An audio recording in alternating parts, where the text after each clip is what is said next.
Hello and welcome to Council Action. I'm Russell Lemon, and joining us tonight from Ward 8 is Councilman Mark Schmidt.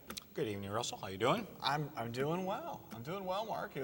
We're kind of off to a good start for the summer, and there's a lot of good things going on in Florissant, a lot of activities planned.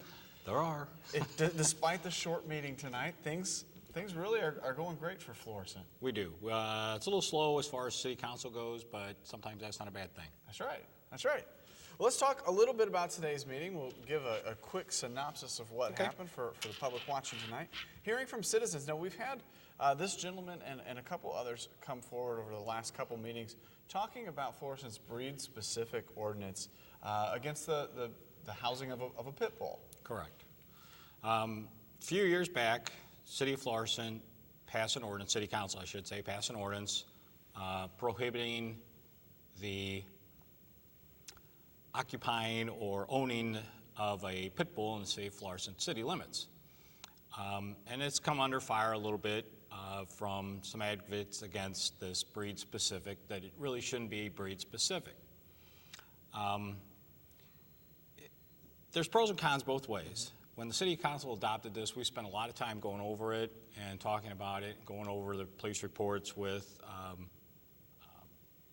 dog bites, what breeds tend to be more aggressive than others, and it was kind of a general consensus that the pit bulls seem to be a major problem. So at the time, we adopted the breed-specific law. We grandfathered in those residents who already own them, asked them to register them with the city, and they were given special restrictions that they had to use when they either let their dogs out or the dogs were taken for a walk. But any new dogs were not allowed in the City of Florissant. Since then, we've had some problems with people either taking them in, either totally ignoring the law or not understanding the law completely. So, and in this case, that's what we have here. We just have somebody who knew the law, took in a dog, and knowing that the dog was going to be was outlawed, and now is trying to put pressure on the City Council to change their minds.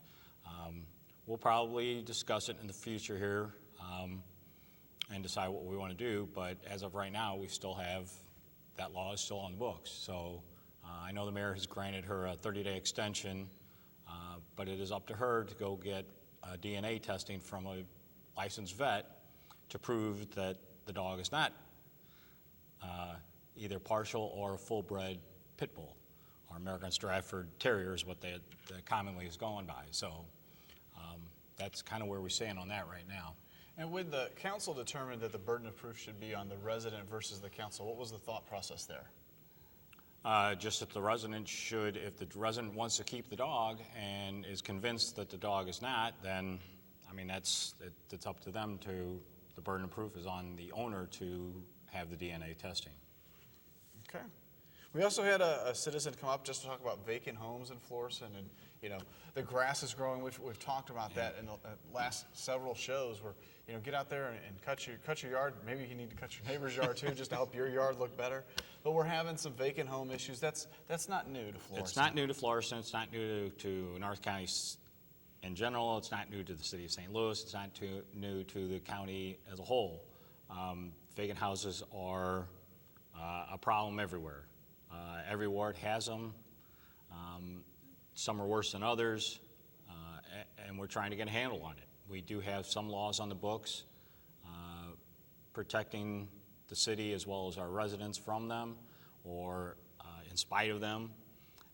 There's not a magic wand that we can wave to make them go away. The problem is determining why they're vacant. Are they just walkaways? Are they foreclosures? The real problem the city has a lot of times is determining who owns the house. Is it a bank? Is it somebody that passed away and it's in their trust? Okay. And they own it. So a lot of times the problem is not so much the house, it's determining who's responsible for it. So we spend a lot of time, the city does, using resources to determine who are the owners of these houses in order who even to send a summons to. Mm-hmm.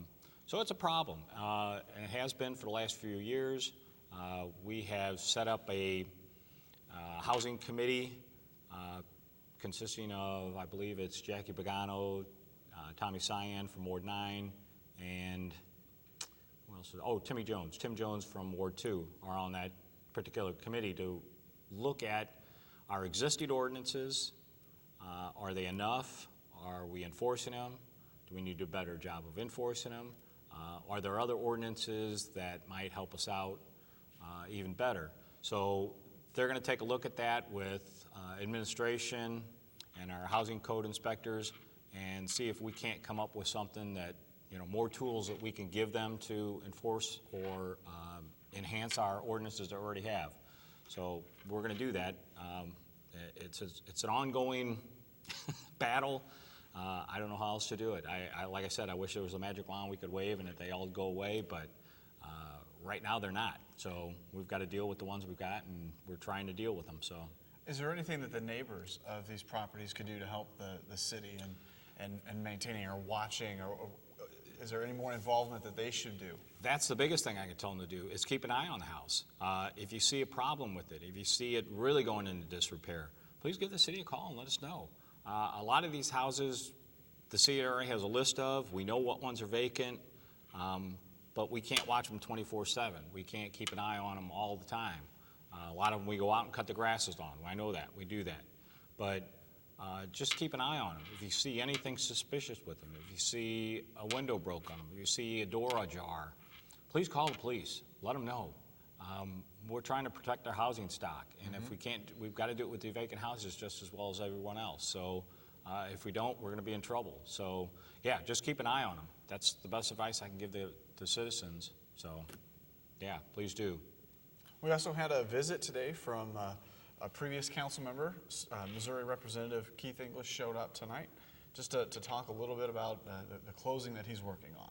Yeah, he's just putting together his end-of-year report, end-of-session report that'll be in the newspaper as well as he sends it out to, I'm sure we usually get a copy of it as well, but I'm sure he'll probably be at the next council meeting updating us on that and what the session, what they did and didn't accomplish up in the session up in Just City this past one. So we'll wait for that and see what happens.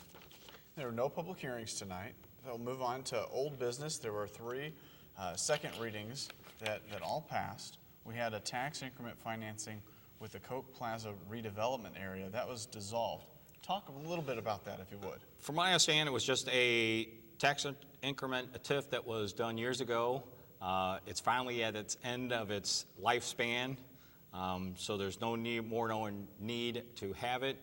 So it's just basically dissolving it and making it go away, that we close out the funds and they don't need to put any more of the special taxes into it. It can just go back to normal. So that's pretty much it in a nutshell. It's just dissolving the TIF that was there from years ago. So. And we had the next 2 second readings. These are both amending speed limits for different sections. One on Newhalls Ferry Road and one on North Highway 67 or Lindbergh. So what's going on here? Yeah, basically the one on Newhalls Ferry is from Pullman all the way till the city limits, which is on the other side of Highway 67, across the street from where the Kmart is, where that new Bank of America is built. That's basically our city limit. All it's doing is making that speed limit uniform throughout that whole area, so that from Pullman to our city limits, I think they're reducing it to 40 miles an hour, I believe. Okay. If I remember seeing that memo right, let me double check. Yeah, it's going from, it's changing it to make it speed limits 40 miles an hour that whole area. Instead of it, right now it jumps up to 45 for a short period, then it goes back down to a 40. So they just want to make it 40 miles an hour continuous throughout that. And the other one that's on 67, which is the same thing, which is basically from Newhalls Ferry down the hill in front of the new Walmart to our city limits, which is the creek right there past the driving range, and the golf course, do the same thing. I think that one's going to be 40 miles an hour as well. And it's the same thing, just to make it all uniform so that the speed limit's the same throughout the entire area. When will that go into effect? I think as soon as the mayor signs it. Okay. I think so that's... they've already got it calculated when they're going to get the new signs up on the road, too. I think it's... Everything's under wraps. I think it's up due to go into effect as soon as the mayor signs it. So, new speed limit signs will go up and enforcement will start. Well, you mentioned Walmart. Any update on when it's going to open its doors? The way I understand it, that Walmart is supposed to open sometime in July. July. So we'll see. I happen to have the opportunity to actually work on the Walmart. For people that don't know, I'm a pipe fitter by trade, so my daytime job is that. So I was working with the company that's doing the refrigeration installation for the grocery store. So I was in there for a long time. I just got laid off. We just kind of wrapped up our part of it. So the rest of the store is progressing right along. And what they told us is probably going to be July is when their target date is open up at July sometime. Okay. So I'm sure the constructor trades will probably be out there sometime this month, and then they'll start bringing in product and shelving and outfitting the store, and I'm sure hiring if they haven't already, right, and training and everything else they have to do for that. So, but it's moving right along. Good. All right, back to the meeting. Requests. We had one from Ward 1. This is the old Snow Biz. It's been around Public Florissant for about 15 years. It's just changing hands. Just changing hands. It's going to go to Pink Hawaiian Shaved Ice. Yep, it's just the snow cone operation that's on the Lamphy Gardens shopping center lot there that's been there for years. I think Mr. Lee said 15 years it's been a snow cone operation. So, yeah, it's just changing hands. I don't think they're going to do anything different. So, this was just a simple transfer, no different than we've done with some of our restaurants and things. Just a simple transfer of a special use permit. Well, the request was approved. It went on to a first reading, and it got voted on with all 3 readings tonight. Yeah, so evidently the council likes their shaved ice, and they don't want it shut down right now. Again, it's just a simple business request where it's just a business transfer with no change of how it's going to operate or what they're doing. So it was very simple to do. So. And we had a first reading for a budget item, $28,100 from Capital Improvement Fund, going towards professional services. This is repairs of a subdivision entrance monument. Yeah, again, this is my ward. It's up there off of Newhall's Ferry, just past the between Pullman and where the commercial district and our strip centers start. That sign got hit by it was a hit and run, actually. Got hit by a vehicle and kind of damaged it more than it already was damaged. So the city's kind of looking at what we can do to replace it, because I think it's got to be tore down and replaced completely. So I know there's some council members that have some questions on it, so I'm sure we're going to look at this a little bit and see what we can and can't do with it. Okay. I think all of us want to maintain the city's integrity with these monument signs, but whether we really want to spend $28,000 on a monument sign, I'm not sure. Maybe we can do one with a little less money. So we're going to take a look at it and see what we can or can't do, and see what exactly they are planning on doing. I guess the way I understand it is they want to replace it exactly the way it was. So we'll see. We're going to take a look at it and go from there. Are these monument signs, are they owned by a subdivision association? Well, that's the thing. They were maintained originally and put in by the builders when the homes were first then. Then they were taken over by the homeowners association at the time. They were to maintain that particular island that it was on, as well as the monument sign.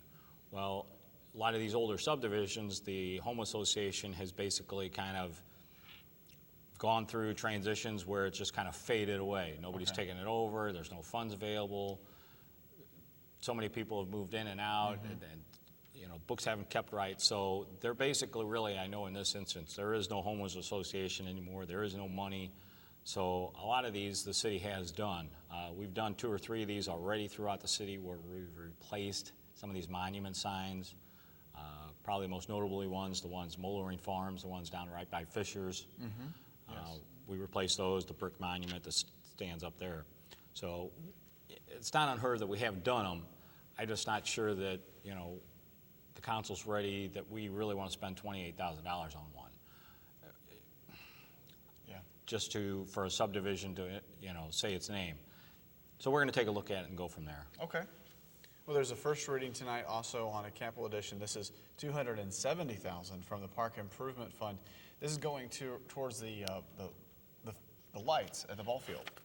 Right. This is the final phase of the lights to be replaced at the fields in St. Ferdinand Park.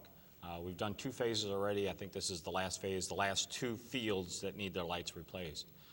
If you'll remember, going back about 2 years, we had a real heavy storm in the city with heavy winds, and one of our light poles actually got snapped and was broken and fell into one of the parks. Nobody was around. no injuries, but it did break one of our poles. What people don't understand is the poles that we had were basically old telephone-style poles, wooden poles, much like you see that Ameren UE uses, and they elect Ameren and as well as AT&T for their subdivision poles. Now these were a little taller, but basically the same thing. Well, they were bought by the city, used, and then installed in our fields. So they've been in existence for well over 20 years in our fields. Well, as they got looking at that pole after it fell, they discovered that it was pretty rotten on the inside. There wasn't a whole lot left to it. Well, with that, I think with administration prompting and then I'm coming to the city council, we appropriated some money to have those poles tested to determine if we really need to do anything. We don't want to get anybody hurt. What if one of the poles snapped while they were playing a softball game? So the city had an agency go out there, test the poles. We did it with an ultrasonic testing equipment, and it was determined that most of the poles were in pretty bad shape. They were all starting to really get rotten on the inside, even though they might have looked fine on the outside. So at that time, we appropriated some money to have 2 fields done right away, the heaviest use of our fields. And then last year we did 3 more fields, and then these are the last 2 fields, fields 3 and 7, which is 7's all the way down at the very far end. So to replace them with metal poles so we won't have this problem again. Obviously, metal poles aren't going to rot it out, and we won't have a problem. So hopefully these will last a lot longer than They're our meant wooden to be poles. hollow on the inside. Yeah. So, but it's amazing that when you think about how long those poles have actually been in existence, over 20 years. Plus, they were used to begin with. So it wasn't like they were brand new. So it is amazing that they've lasted this long. That brings us to council announcements. Tell us a little bit about what's going on in your ward, Mark.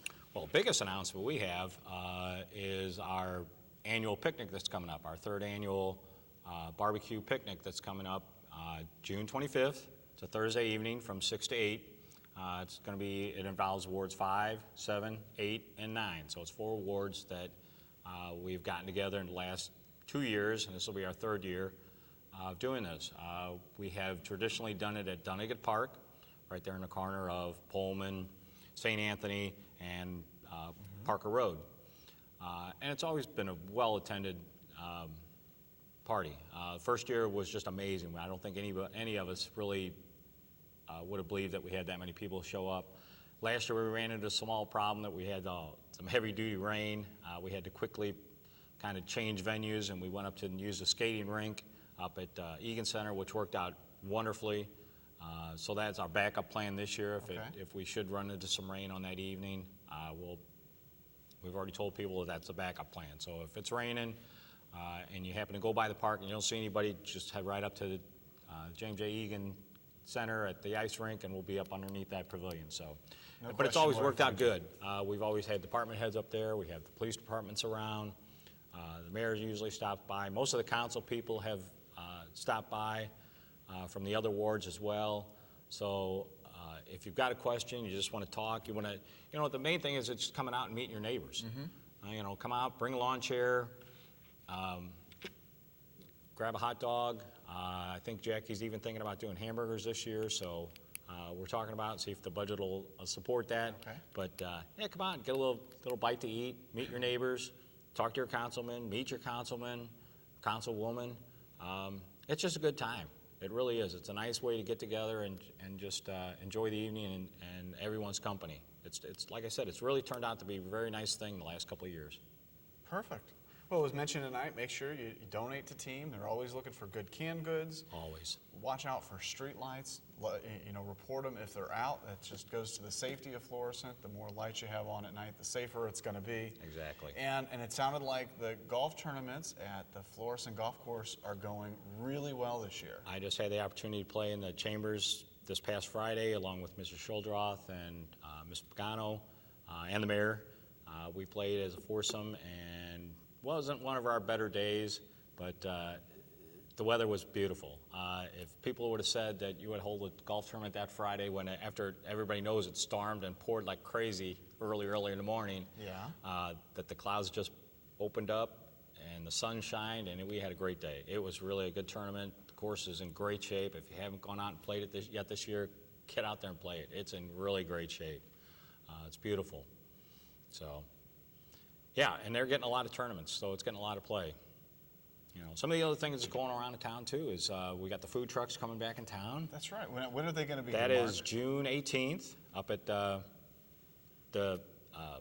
Knights of Columbus, where they have been the last few years. Yeah. So that'll be and that's always a great turnout. And this one should be great because the weather will be a lot nicer than it was the last one. Last one we had a little rainy and nasty weather, but this one should be very nice. Terrific. And again, always have big crowds come out. Again, bring your lawn chairs and enjoy the evening. It's always a good time. And before you know it, it's going to be 4th of July, and Florissant's always known for... And everybody knows that. for their show on that. Yeah, everybody knows about our big 4th of July celebrations. We'll have the band up there. North Winds will be performing before the fireworks, and then the fireworks at dusk. And I think that's a family event that people just start planning now of when they're going up there, where they're going to sit, and the parties that they're going to do before and afterwards. So that's always a great time. It's just tremendous.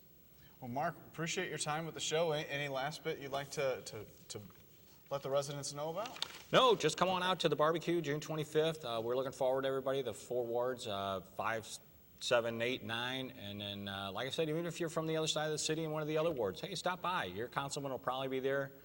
Most of them always stop by. We always have great attendance. So come on out, enjoy the company, enjoy the evening. Thanks, Mark. Appreciate your time tonight. Thank you. And thank you for watching. This has been Council Action. I'm Russell Inman. We'll see you next time.